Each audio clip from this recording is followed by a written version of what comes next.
Before we start, a quick note for our viewers. The content in this video may be graphic and sensitive for some people. The story involves distressing details about the attack, and we encourage you to be aware of that as you watch.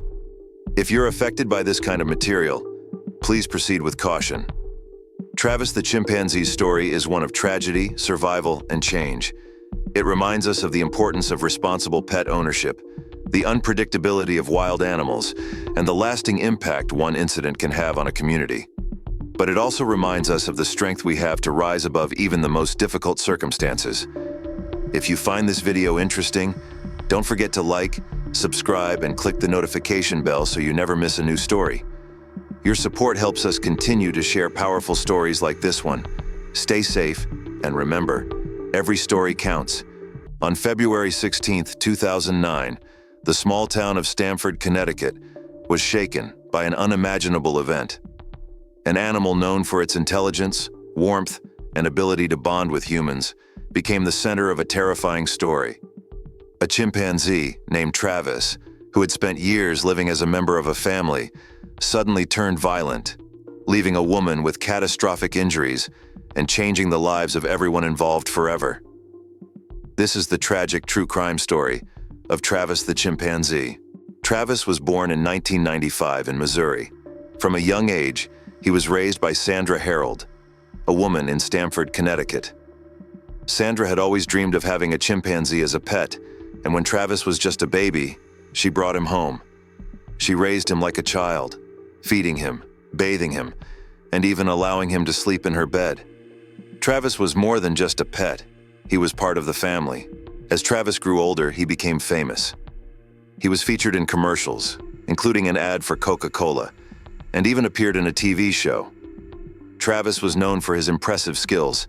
He could open doors, use the phone, and even understand complex commands. He wasn't just a pet, he was a star, and everyone in the community knew him. To those who knew him, Travis was a friendly, well-behaved chimpanzee. Sandra's friends often spoke about how intelligent and gentle he was.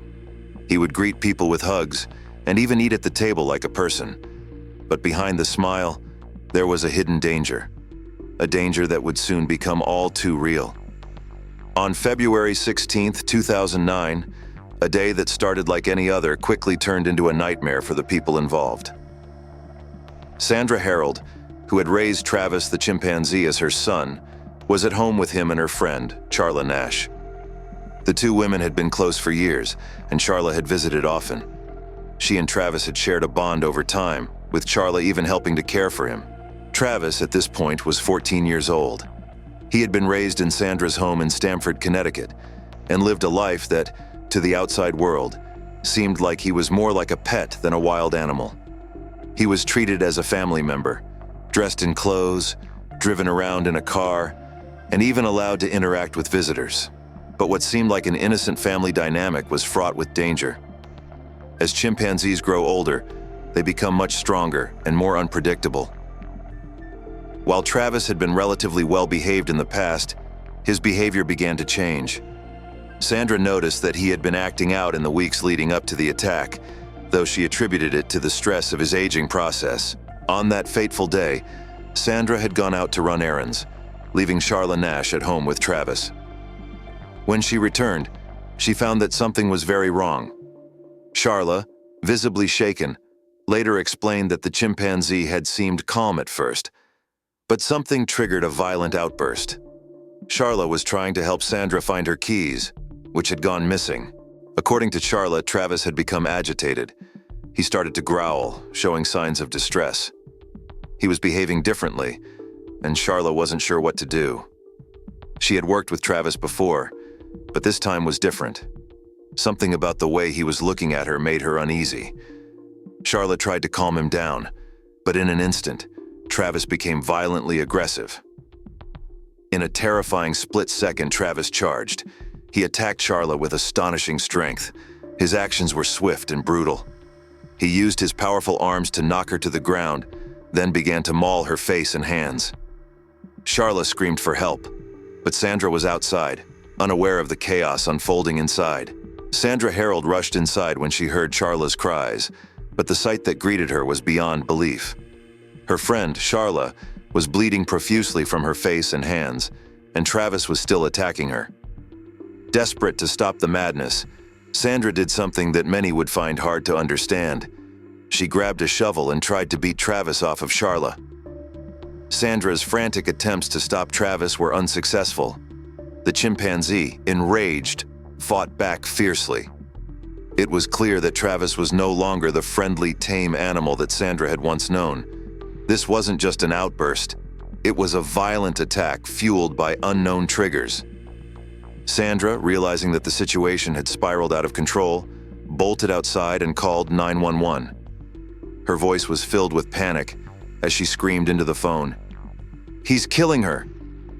The dispatcher tried to keep her calm as help was on the way, but it was already too late. When the authorities arrived, they found Charla Nash lying on the ground, her injuries so severe that she was unrecognizable. Travis had already been tranquilized by police officers, but the damage was done. Charla was rushed to the hospital, clinging to life. Charla's injuries were catastrophic. Her face had been torn apart, and her hands were maimed beyond recognition. Her eyes had been gouged, and her nose was completely destroyed. There was a sense of urgency in the air. Charla's survival was uncertain, and it was clear that her life would never be the same. Charla would later undergo more than 20 surgeries in the years to come, trying to reconstruct her face and hands.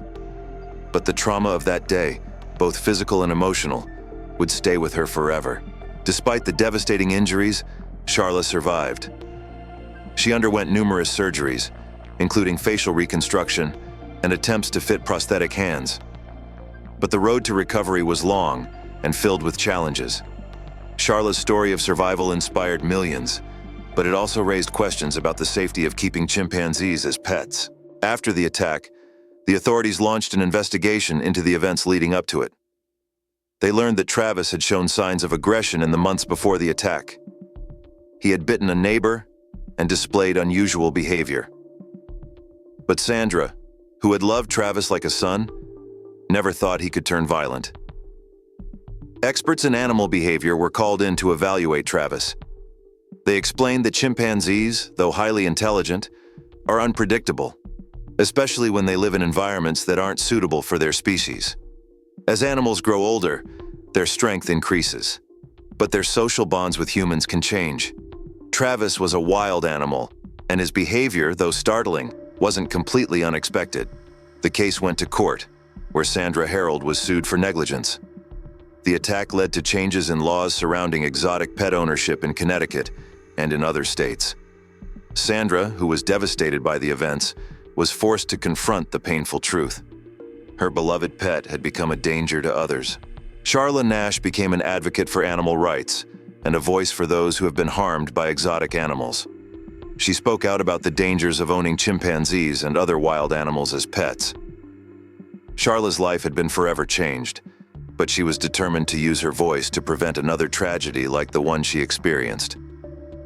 The Travis the chimpanzee incident sparked a nationwide debate about the safety of keeping wild animals in domestic settings.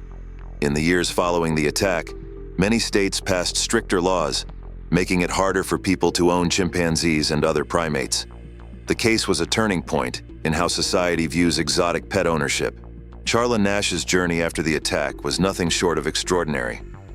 Despite suffering unimaginable injuries, Charla fought for her life. She endured more than 20 surgeries over several years, trying to regain some semblance of a normal life. Her face was reconstructed, and her prosthetic hands were fitted. But beyond the physical recovery, Charla's strength came from within. It's been a long road, and every day is a challenge. But I will not let what happened define me. I'm still here, and I want people to understand the dangers of keeping wild animals as pets. Charla's resilience caught the attention of the world. She became a symbol of survival, proving that with enough willpower, a person can overcome even the worst of circumstances. But Charla's recovery wasn't just about regaining her physical appearance. It was about rebuilding her life, step by step. In the years following the attack, Charla became a strong advocate for animal rights, especially focusing on the dangers of keeping chimpanzees and other wild animals as pets. She joined the campaign for stricter laws to protect people from similar incidents and raise awareness about the responsibilities of exotic pet ownership. Meanwhile, the legal consequences of the Travis incident were just beginning. Sandra Herold was devastated by the attack and its aftermath. She had always seen Travis as part of her family, and the loss of him was heartbreaking. But the tragedy led to legal battles that would forever change how people could keep wild animals as pets. Charla Nash filed a lawsuit against Sandra Herold's estate, seeking compensation for the injuries she sustained. Herold was unable to answer for the attack as she passed away in 2010. The estate was left to deal with the financial aftermath. Charla's case raised awareness about the risks of owning wild animals and brought new scrutiny to the laws regulating exotic animal ownership. After the attack, public outrage reached a boiling point, with many questioning why Travis had been allowed to live in such close quarters with humans. In response, the state of Connecticut passed new laws restricting the ownership of primates and other dangerous animals. These laws made it illegal to own certain types of exotic animals without a special permit and placed strict regulations on their care. The case also had nationwide implications. Several other states followed Connecticut's lead, passing similar laws to protect public safety. The incident ignited a nationwide conversation about the ethics of owning exotic pets and the dangers they pose not only to humans, but also to the animals themselves. Travis the chimpanzee's story is one of tragedy, survival, and change. It reminds us of the importance of responsible pet ownership, the unpredictability of wild animals, and the lasting impact one incident can have on a community. But it also reminds us of the strength we have to rise above even the most difficult circumstances. Thank you for watching, and don't forget to subscribe for more true crime stories. Stay safe, and always respect the world around you.